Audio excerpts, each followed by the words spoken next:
Hi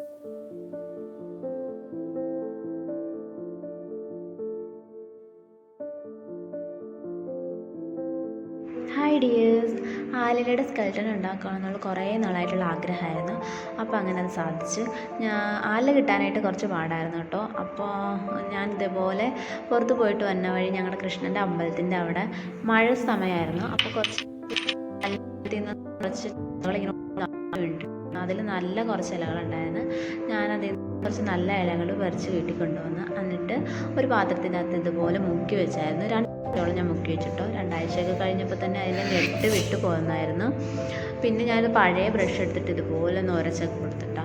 കൈ കൊണ്ട് തന്നെ ഒന്ന് ഇങ്ങനെ ആക്കി കൊടുത്തപ്പോൾ തന്നെ ഒന്ന് ഉരച്ച് കൊടുത്തപ്പോൾ തന്നെ അതിൻ്റെ ഫസ്റ്റ് കോട്ടിംഗ് ഒക്കെ ഇങ്ങനെ പ്ലാസ്റ്റിക്കിൻ്റെ കോട്ടിങ് പോകുന്ന പോലെ തന്നെ ഇങ്ങനെ പോകുന്നായിരുന്നു. അതിൻ്റെ ഗ്ലേസിങ് കോട്ടിങ്ങൊക്കെ ഇത് നന്നായിട്ട് നല്ല ശക്തിയിൽ തന്നെ ഞാൻ ഉരക്കാനൊക്കെ ശ്രമിച്ചു. അങ്ങനെ വരച്ചതൊക്കെ പൊട്ടിപ്പോയി. ഭയങ്കര ക്ഷമ വേണം ഇതിന്. നല്ല ക്ഷമയോടുകൂടി പയ്യെ ഇരുന്ന് ഉരച്ചിട്ടാണ് ഇങ്ങനെ ബ്രഷ് ചെയ്തെടുത്തിട്ടാണ് നല്ല സ്കെൽട്ടൻസ് കിട്ടിയത്. നമ്മൾ ശക്തിയിൽ ഉരക്കുമ്പോൾ എന്ന് പറഞ്ഞാൽ അതിൻ്റെ വെയിനൊക്കെ പൊട്ടിപ്പോകാൻ ചാൻസ് ഉണ്ട്. അതിൻ്റെ എൻഡ് വരുമ്പോൾ അതൊരു വാലൊക്കെ കിട്ടാനായിട്ട് നമുക്ക് ഭയങ്കര പാടായിരുന്നു. അങ്ങനെ നന്നായിട്ട് നല്ല സ്കെൽട്ടൻസ് കുറച്ചെണ്ണം കിട്ടി. അപ്പോൾ അതിലൊരെണ്ണം എടുത്തിട്ട് ഞാനിതുപോലെ കാർബോണ്ട് പുറത്ത് വെച്ചിട്ട് ഗ്രീൻ ആക്രിലിക് പെയിൻറ്റ് അടിച്ചു കൊടുക്കുകയാണ് കേട്ടോ. ഒരുപാട് ടൈം എടുക്കും നമുക്ക്, കാരണം ഇത് സ്കെൽട്ടൺ അല്ലേ. അപ്പോൾ ഇങ്ങനെ നമുക്ക് അതിലേക്ക് ഇങ്ങനെ പെയിൻറ്റ് പിടിക്കാൻ കുറച്ച് പാടാണ്. അപ്പോൾ നമുക്കിങ്ങനെ പയ്യെ കുത്തി കൊടുത്താലാണ് ആ സ്കെൽട്ടനിലേക്ക് ആ പെയിൻറ്റ് ശരിക്കും ഇങ്ങനെ പിടിച്ചു വരുള്ളൂ. അപ്പോൾ നമ്മൾ ഇതുപോലെ കുറേ ടൈം എടുത്തിട്ടാണ് കേട്ടോ അതിലിങ്ങനെ ഗ്രീൻ കളർ ഫുള്ളായിട്ട് ആലിലയിൽ നമ്മൾ അടിച്ചെടുത്തിട്ടുണ്ട്. എന്നിട്ട് CD മാർക്കർ പെൻ ഉപയോഗിച്ചിട്ട് ഞാൻ കാർട്ടൂൺ കൃഷ്ണനെ തന്നെ വരച്ചെടുത്തു.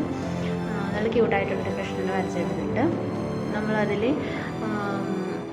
സ്കൈ ബ്ലൂ കളറാണ് കേട്ടോ അടിക്കണം. ഞാൻ കുറച്ച് ബ്ലൂവും പിന്നെ വൈറ്റും കൂടി മിക്സ് ചെയ്തിട്ട് അടിച്ചു. അപ്പോൾ കറക്റ്റായിട്ടുള്ള ആ ഒരു ബോഡിയുടെ കളറൊക്കെ നമുക്ക് കിട്ടിയിട്ടുണ്ട്. അതും ഇതുപോലെ തന്നെ കുറച്ച് ടൈം എടുത്തിട്ടാണ് ഇങ്ങനെ പയ്യെ കുത്തി നമ്മൾ ആ പെയിൻറ്റ് അതിലേക്കൊന്ന് പിടിപ്പിച്ചെടുത്തത്. അതിൽ പിടിക്കാൻ ഭയങ്കര പാടായിരുന്നു. ടേബിളിൻ്റെ അടിയിലും ഒക്കെ ഉണ്ടായിരുന്നു ആ കൃഷ്ണൻ്റെ ആ ഒരു ഷേപ്പ്. അതുപോലെ ഇങ്ങനെ എടുത്തു. പിന്നെ നമ്മളങ്ങനെ ആ പെയിൻറ്റ് അടിച്ചപ്പോൾ അതിൻ്റെ കണ്ണും മൂക്കൊക്കെ മാഞ്ഞു പോയായിരുന്നു. പിന്നെ അത് കഴിഞ്ഞിട്ട് പിന്നെ വരച്ചെടുക്കാമെന്ന് വിചാരിച്ചു. അതിൻ്റെ തലമുടിക്ക് ഞാൻ ബ്ലാക്ക് പെയിൻറ്റ് കംപ്ലീറ്റ് ആയിട്ട് അടിച്ചെടുത്തു. ഇലയുടെ സ്കെൽട്ടൺ ആയതുകൊണ്ട് തന്നെ എനിക്ക് ഭയങ്കര പേടിയായിരുന്നു. അതിലേക്ക് ഇനി ആ ടേബിളിൽ നിന്ന് പറിച്ചെടുക്കാൻ നേരത്തെ എങ്ങനെയാവും എന്നുള്ള ഒരു ഇതുണ്ടായിരുന്നു. പക്ഷെ കുഴപ്പമില്ലാണ്ട് കിട്ടി. അപ്പോൾ അങ്ങനെ നമ്മൾ തലമുടിക്ക് നമ്മൾ കളറും എടുത്തിട്ടുണ്ട്.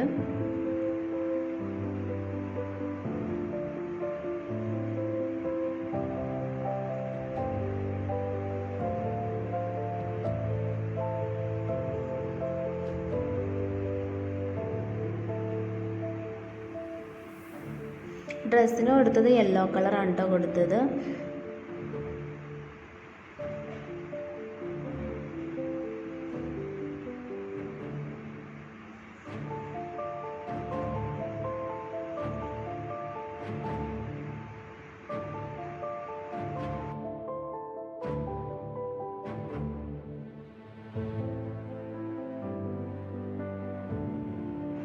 അങ്ങനെ നമുക്ക് ക്യൂട്ടായിട്ടുള്ളൊരു കൃഷ്ണനെ കിട്ടിയിട്ടുണ്ട്. വീഡിയോ ഇഷ്ടപ്പെട്ട സബ്സ്ക്രൈബ് ചെയ്യാൻ മറക്കല്ലേ.